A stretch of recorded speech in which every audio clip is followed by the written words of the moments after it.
అంటే గత ప్రభుత్వంలో ట్రిపుల్ ఆర్ మూవీ టైంలో రాజమౌళి గారు వెళ్ళినా వేరే ఎవరు ఏ ప్రొడ్యూసర్ వెళ్ళినా అవ్వని పని చిరంజీవి గారు ప్రభాస్ గారిని మహేష్ బాబు గారిని వెంట పెట్టుకొని వెళ్ళారు, అక్కడి నుంచి నడిపించుకొని తీసుకువెళ్ళారు, పెద్ద స్థాయి హీరోని అవమానించారనేటువంటి కామెంట్స్ వినిపించాయి. సో అభిమానులు కూడా వాళ్ళకి సంబంధించిన అభిమానులు కూడా బాధపడ్డారు.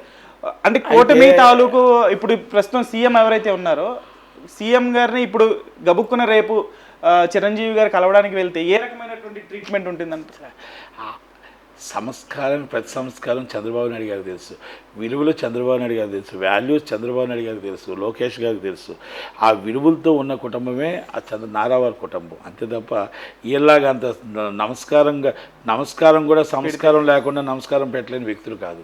అది చిరంజీవి గారు. అక్కడ విజయ్ కుమార్ రెడ్డి అని ఒక కమిషనర్ ఉన్నాడు, చాలా డేంజర్ ఫిలో.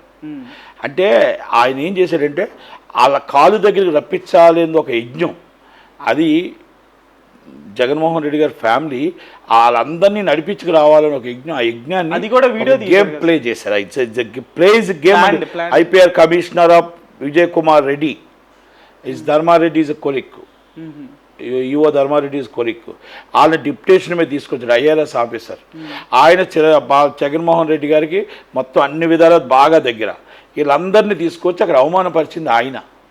ఫస్ట్ ఆయన చిరంజీవి గారికి ఫోన్ చేసి, చిరంజీవి గారి పాపం ఆయనకేం తెలియదు, ఆయన ఏంటంటే అందరినీ రమ్మండి వస్తే కూర్చుంటే అయిపోతుంది పాపం భేదభావాలు అందరినీ తీసుకుని ఆయన వెళ్ళాడు. వెళ్తే ఫస్ట్ డే మాత్రం బాగా సత్కరించారు, అంత మొత్తం టోటల్గా ఫ్యామిలీని బాగా బయట దాకా వచ్చి ఆహ్వానించారు కదా. అలా తీసుకెళ్తే ఆకలితో పెట్టాడు, 1/2 కిలోమీటర్ నడిపించాడు, మామూలుగా హింసించలేదు.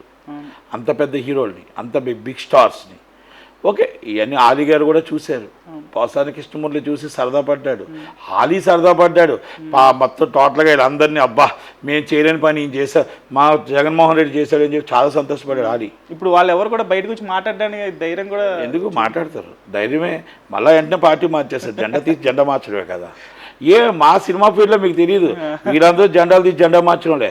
పోసాని గారు ఇప్పుడు వచ్చి కనీసం పోసాని కొంచెం వదిలేని కానీ తక్కువ వాళ్ళందరూ జెండాలు మార్చడంలే, ఏ ఇబ్బంది లేదు. ఇప్పుడు వెళ్ళలేదు ఇవాళ అభినందనలు తెలపడానికి. ఒకలాగా వెళ్తే మా హీరో అంటారు, మామూలు ఇంకొకలాగా వెళ్తే పార్టీ తరపు నుంచి వెళ్ళామంటారు. బయటకు ఒకలా మాట్లాడతారు, లోనకు ఒకలా మాట్లాడతారు, ఎక్కడికి ఒకలా మాట్లాడతారు, ఎక్కడికి ఒకలా మాట్లాడతారు.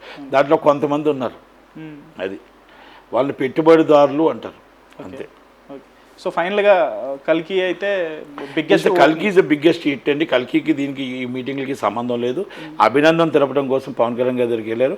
యాజ్ అ ప్రోటోకాల్ ప్రకారం మామూలుగా ఛాంబర్ నుంచే త్వరలోనే మీటింగ్లు పెట్టించి, కౌన్సిల్ నుంచి మీటింగ్లు పెట్టించి, ఫస్ట్ ప్రోటోకాల్ ఇది చంద్రబాబు నాయుడు గారిని అందరం కలిసి మాకున్న కష్టాలు ఏంటని అభినందన తెలపడానికి వెళ్ళి కలపడానికి కూడా వెళ్తాం. అలాగే తర్వాత పవన్ కళ్యాణ్ గారిని, లోకేష్ గారిని అన్నీ కలుస్తాం. ఎట్టి పరిస్థితుల్లో మేము లోకేష్ గారి నాయకత్వాన్ని కంపల్సరీ పనిచేస్తాం. అది ఎత్తిపరిసారు. మళ్ళీ ఆయన నాయకత్వాన్ని కంపల్సరీ బలపరుస్తూ యువగలం పాదయాత్ర ఎలా చేశారో ఈరోజు యువకులందరూ కూడా ఈరోజు మొత్తం టోటల్గా ఫాదర్ని అరెస్ట్ చేసేటప్పుడు ఎంతమంది లాండర్లో ఇబ్బంది ఉన్నా, కేసులున్నా కాపాడింది వ్యక్తి, పార్టీని కాపాడుకుంది ఆయనే. కాబట్టి ఆయన నాయకత్వానే పనిచేస్తుంది.